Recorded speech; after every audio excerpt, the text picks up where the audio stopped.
हमने कल आपको बताया था कैसे लिखें कहानी। तो इसमें हमने आपको बताया था कि कहानी की परिभाषाएं, कहानी का मानव जीवन से जुड़ाव, कहानी का इतिहास, कहानी और कल्पना, कहानियों की लोकप्रियता और उद्देश्य, कहानी का कथानक, कथानक के अंग, कथानक का देश काल और स्थान, कथानक के पात्र, पात्रों का चरित्र चित्रण। तो पात्रों के संवाद, कहानी का चरम उत्कर्ष, कथानक के द्वंद्व, और इसमें ये सब हमने कल पढ़ा था। तो आगे हमने आपको बताया था कि कहानियाँ जो हैं, जो कहानी लेखन सिखाने की जो प्रक्रिया है, उसमें यही सबसे अधिक कारगर माध्यम माना जाता है कि कहानी लिखने की जो कला है, सीखने के लिए यही सबसे अति आवश्यक है कि कहानियाँ पढ़ी जाएं और उनका विश्लेषण किया जाए। खैर, आज हम आपके सामने पत्रकारीय लेखन के विभिन्न रूप और लेखन प्रक्रिया के अंतर्गत बातें करेंगे, विचार करते हैं और इसको पत्रकारीय, तो इस विषय में अब हम देखते हैं कि पत्रकारीय लेखन के विभिन्न रूप और लेखन प्रक्रिया। अब हम इसे देखते हैं कि अखबार जो है लेखन क्या है। हम इस के अंतर्गत सबसे पहले इन बातों को देखेंगे कि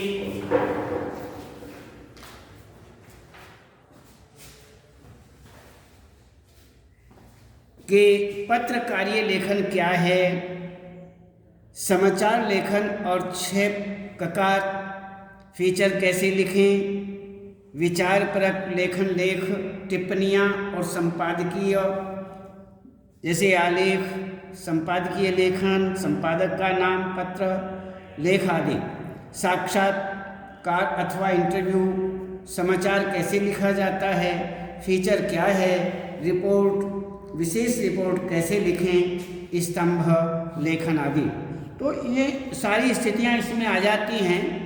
और हम सबसे पहले देखें, अखबार और पत्रिकाओं में समाचार, फीचर, विशेष रिपोर्ट, लेख और टिप्पणियां प्रकाशित होती हैं। इनके लिखने की पद्धति अलग अलग होती है। एक अच्छे पत्रकार और लेखन को इनका ज्ञान होना चाहिए।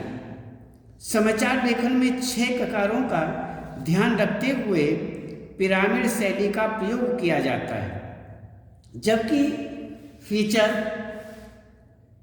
लेखन की शुरुआत कहीं से भी की जा सकती है। विशेष रिपोर्ट के लेखन में तथ्यों की खोज और विश्लेषण पर जोर दिया जाता है। इसके अलावा विचारपरक लेखन के अंतर्गत लेख, टिप्पणियों और संपादकीय लेखन में भी विचारों तथा विश्लेषण पर जोर होता है, जोर दिया जाता है। तो इस प्रकार से यहाँ पर हम सबसे पहले अच्छे लेखन के लिए ध्यान रखने योग्य कुछ बातें होती हैं, उनके विषय में विचार करते हैं कि हमें कोई भी अच्छा लेख लिखना हो और अच्छा लेख लिखने के लिए हमें किन किन बातों का विशेष रूप से ध्यान रखना चाहिए, इस विषय में बात करते हैं। सबसे पहले हम देखते हैं कि छोटे वाक्य लिखे जाने चाहिए। जटिल वाक्य की तुलना में सरल वाक्य संरचना जो होती है, उसको वरीयता देनी चाहिए।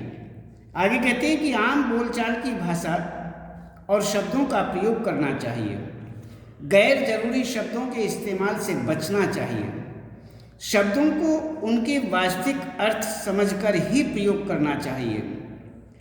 अच्छा लिखने के लिए अच्छा पढ़ना भी बहुत जरूरी होता है।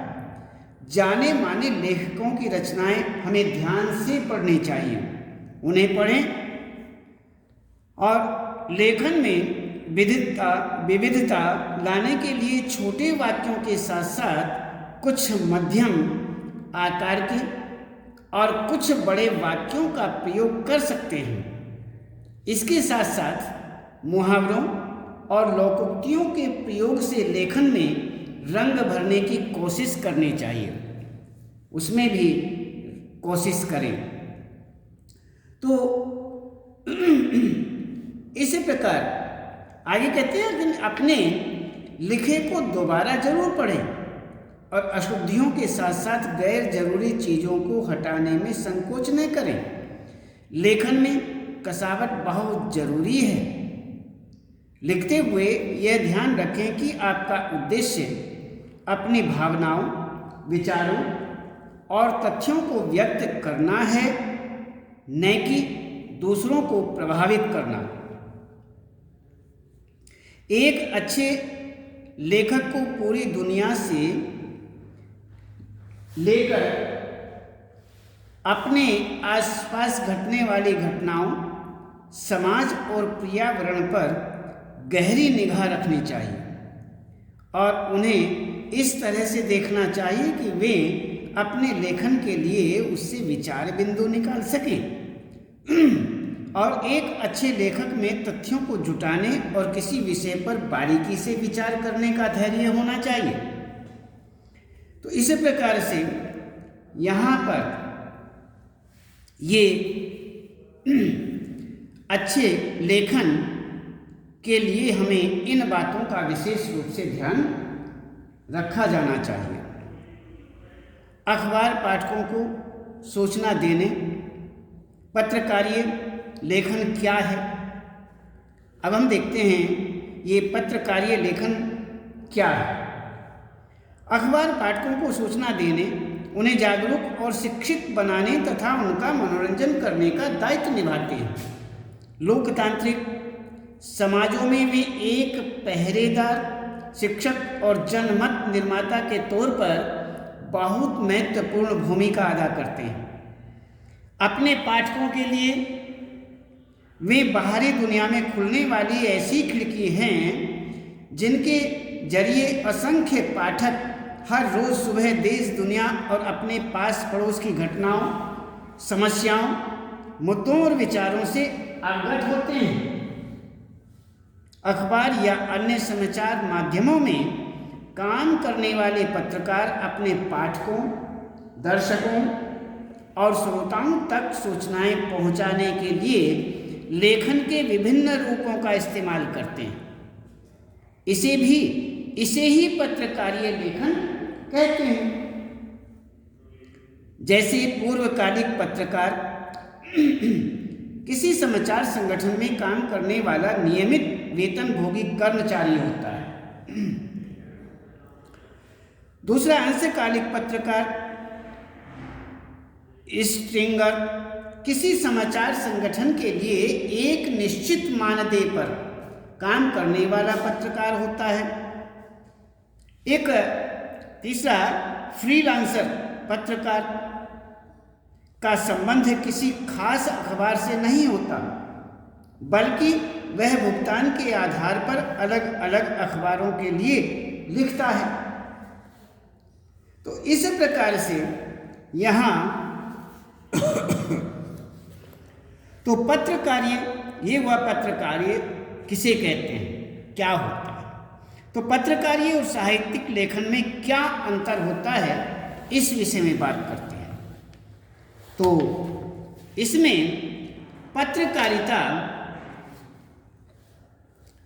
पत्रकारिता जो है जल्दी से लिखा गया साहित्य है, लेकिन यह साहित्यिक और सृजनात्मक लेखन कविता, कहानी, उपन्यास आदि से इस मायने में अलग माना जाता है कि इसका रिश्ता तथ्यों से है, न कि कल्पना से। तो यहाँ पर आगे कहते हैं पत्रकारीय लेखन साहित्यिक सृजनात्मक लेखन से इस मायने में भी अलग है कि यह अनिवार्य रूप से तात्कालिकता और अपने पाठकों की रुचियों तथा जरूरतों को ध्यान में रखकर किया जाने वाला लेखन है, जबकि साहित्यिक सृजनात्मक लेखन में लेखक को काफी छूट होती है। तो ये हुआ पत्रकारिता और साहित्यिक लेखन में अंतर। अब आगे देखते हैं पत्रकारीय लेखन की भाषा शैली कैसी और किस प्रकार से होनी चाहिए। अखबार और पत्रिका के पाठकों में एक विश्वविद्यालय के कुलपति सरीखे विद्वान से लेकर कम पढ़ा लिखा मजदूर और किसान सभी शामिल होते हैं। इसलिए उसकी लेखन शैली भाषा और गूढ़ से गूढ़ विषय की प्रस्तुति ऐसी सहज, सरल और रोचक होनी चाहिए कि वह आसानी से सबकी समझ में आ जाए। पत्रकारीय लेखन में अलंकारिक संस्कृत निष्ठ भाषा शैली की बजाय आम बोलचाल की भाषा का इस्तेमाल किया जाना चाहिए। वो इस्तेमाल किया जाता है, ध्यान रखना चाहिए। तो पाठकों को ध्यान में रखकर ही अखबारों में सीधी, सरल, साफ सुथरी लेकिन प्रभावी भाषा के इस्तेमाल पर जोर दिया जाता है। शब्द सरल और आसानी से समझ में आने वाले होने चाहिए। वाक्य छोटे होने चाहिए और सहज होने चाहिए। जटिल और लंबे वाक्यों से बचना चाहिए। इसी प्रकार पत्रकारीय लेखन जो है उसकी भाषा शैली इस प्रकार की होनी चाहिए। आगे हम देखते हैं समाचार कैसे लिखा जाता है। तो पत्रकारीय लेखन का सबसे जाना पहचाना रूप समाचार लेखन ही है। सामान्यतया अखबारों में समाचार पूर्णकालिक और अंशकालिक पत्रकार लिखते हैं, जिन्हें हम संवाददाता या रिपोर्टर भी कहते हैं। अखबारों में प्रकाशित अधिकांश समाचार एक खास शैली में लिखे जाते हैं। इन समाचारों में किसी भी घटना, समस्या या विचार के सबसे महत्वपूर्ण तथ्य, सूचना या जानकारी को सबसे पहले पैराग्राफ में, उससे कम महत्वपूर्ण तथ्य, सूचना या जानकारी को उसके बाद के पैराग्राफ में दिया जाता है। सबसे पहले किसे दिया जाता है? जो महत्वपूर्ण हो, विशेष हो, सबसे ज़्यादा महत्वपूर्ण। तो इस प्रकार यह प्रक्रिया तब तक जारी रहती है जब तक समाचार खत्म नहीं हो जाता। जब तक खत्म नहीं हो जाता इसे समाचार लेखन की उल्टा पिरामिड शैली, इन्वर्टेड पिरामिड स्टाइल, उल्टा पिरामिड शैली के नाम से जाना जाता है। यह समाचार लेखन की सबसे लोकप्रिय, उपयोगी और बुनियादी शैली है। यह शैली कहानी या कथा लेखन की शैली के ठीक उल्टी मानी जाती है, उल्टी होती है।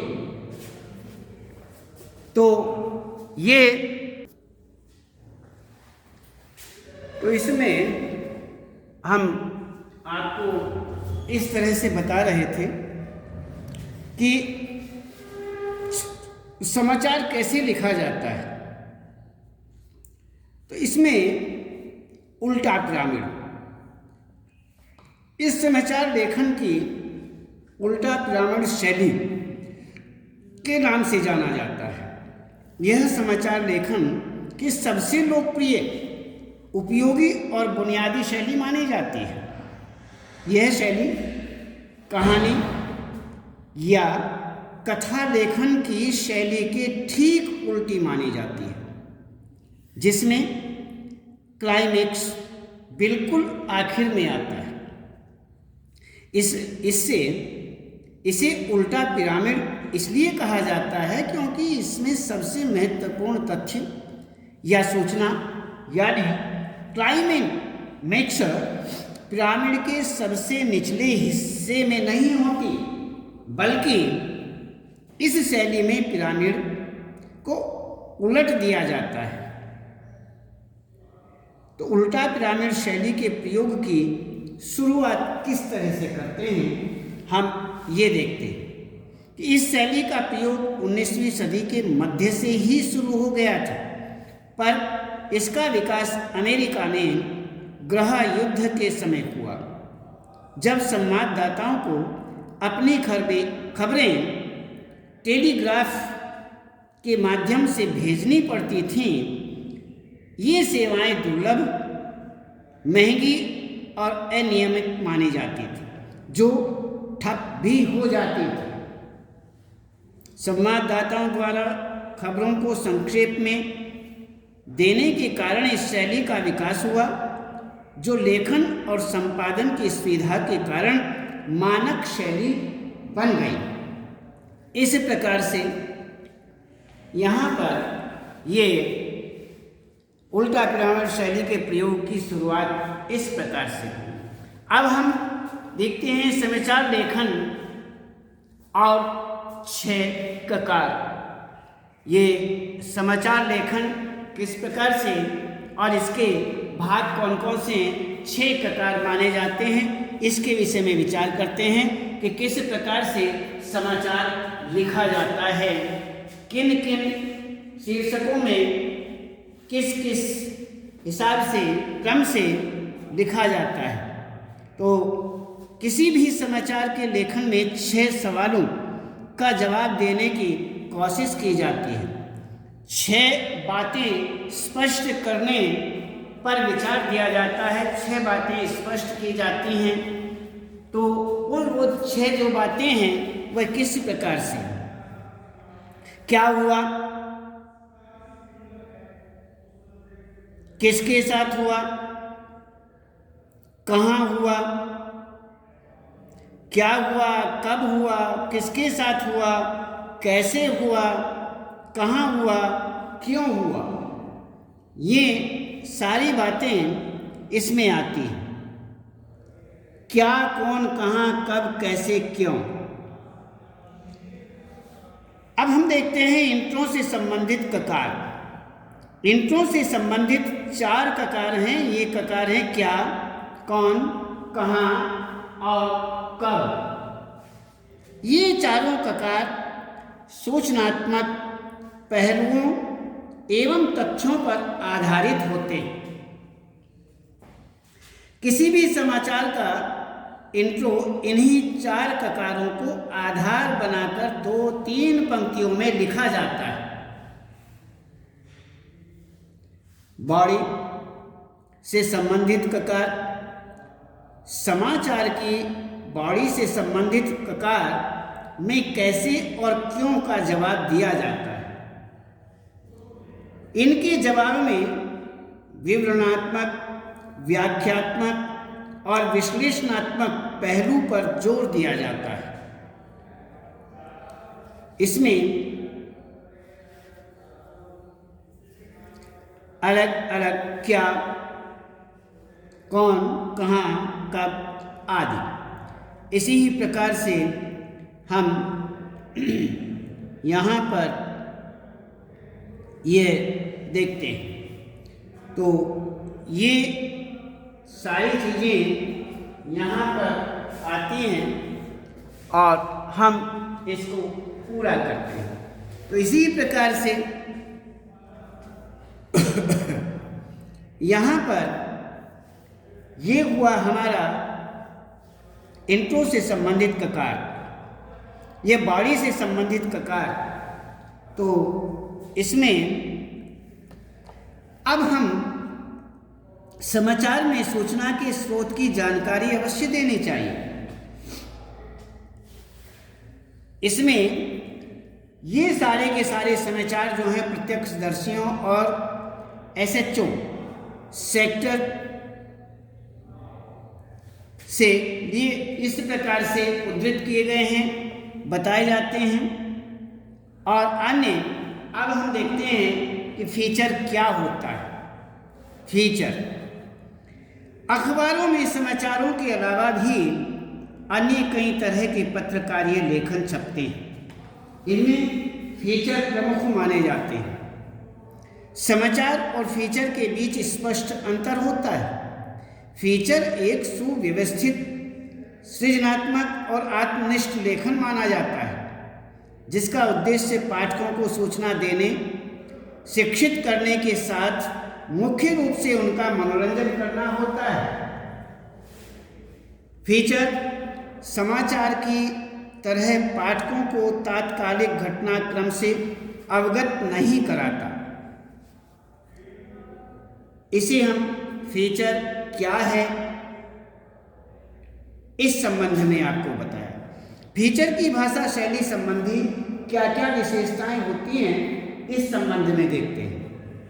फीचर लेखन की शैली भी समाचार लेखन की शैली से अलग होती है।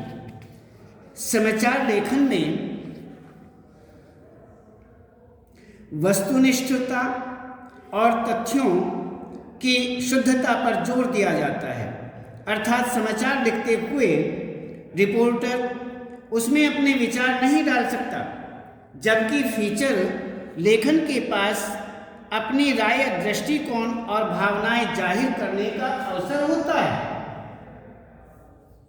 फीचर लेखन में उल्टा पिरामिड शैली का प्रयोग नहीं होता, यानी फीचर लेखन का कोई एक निश्चित ढांचा या फार्मूला नहीं होता है। फीचर लेखन की शैली काफी हद तक कथात्मक शैली की तरह होती है। फीचर लेखन की भाषा समाचारों के विपरीत सरल, रूपात्मक, आकर्षक और मन को छूने वाली होती है। फीचर की भाषा में समाचारों की सपाट बयानी नहीं चलती, लेकिन इसका अर्थ यह नहीं है कि फीचर की भाषा और शैली को अलंकारिक और दुरूह बना दिया जाए। ऐसा भी नहीं। फीचर में समाचारों की तरह शब्दों की कोई अधिकतम सीमा नहीं होती। फीचर आमतौर पर समाचार रिपोर्ट से बड़े होते हैं। अखबारों और पत्रिकाओं में 250 शब्दों से लेकर 2000 शब्दों तक के फीचर छपते हैं। एक अच्छे फीचर के गुण एक अच्छे और रोचक फीचर के साथ फोटो, रेखांकन, ग्राफिक्स आदि का होना जरूरी है। फीचर का विषय कुछ भी हो सकता है। हल्के फुल्के विषयों से लेकर गंभीर विषयों और मुद्दों पर भी फीचर लिखा जा सकता है। फीचर एक तरह का ट्रीटमेंट है जो आमतौर पर विषय और मुद्दे की जरूरत के मुताबिक उसे प्रस्तुत करते हुए दिया जाता है। यही कारण है कि समाचार और फीचर अलग होने के बावजूद कुछ समाचारों को फीचर शैली में भी लिखा जाता है। इस प्रकार से यहाँ पर हम देखते हैं फीचर कैसे लिखें। फीचर लिखते हुए कुछ बातों का हमें विशेष रूप से ध्यान रखना चाहिए। पहली बात यह है कि फीचर को सजीव बनाने के लिए उसमें उस विषय से जुड़े लोगों यानी पात्रों की मौजूदगी बहुत जरूरी होती है। दूसरे कहानी को उनके जरिए कहने की कोशिश करते हुए पात्रों के माध्यम से उस विषय के विभिन्न पहलुओं को सामने लाना चाहिए। तीसरे कहानी को बताने का अंदाज ऐसा हो कि पाठक यह महसूस करे कि वे खुद देख और सुन रहे हैं। चौथे फीचर को मनोरंजक होने के साथ साथ सूचनात्मक होना चाहिए। तो फीचर को किसी बैठक या सभा के कार्यवाही विवरण की तरह नहीं लिखा जाना चाहिए। साथ ही फीचर कोई नीरस शोध रिपोर्ट भी नहीं है। वह बड़ी घटनाओं, कार्यक्रमों और आयोजनों की सूखी और बेजान रिपोर्ट भी हमें इस प्रकार से निकाल कर रखनी चाहिए। तो इस विषय में फीचर आमतौर पर तथ्यों, सूचनाओं और विचारों पर आधारित कथात्मक विवरण और विश्लेषण होता है। तो फीचर की कोई न कोई थीम होनी चाहिए। उस थीम के इर्द गिर्द सभी प्रासंगिक सूचनाएं, तथ्य और विचार गुथे होने चाहिए। तो इसी प्रकार हमें विशेष रूप से ध्यान रखना चाहिए। तो फीचर के प्रकार: समाचार, बैकग्राउंडर, खोजपरक फीचर, साक्षात फीचर, जीवन शैली फीचर, रूपात्मक फीचर, व्यक्तिगत फीचर, यात्रा फीचर, विशेष रुचि के फीचर। इस प्रकार से यहाँ पैराग्राफ छोटे रखने चाहिए और पैराग्राफ में एक पहलू पर ही फोकस करना चाहिए। तो इसी प्रकार से हमने आपको ये बताया और अब हम आपको इससे आगे कल बताएंगे।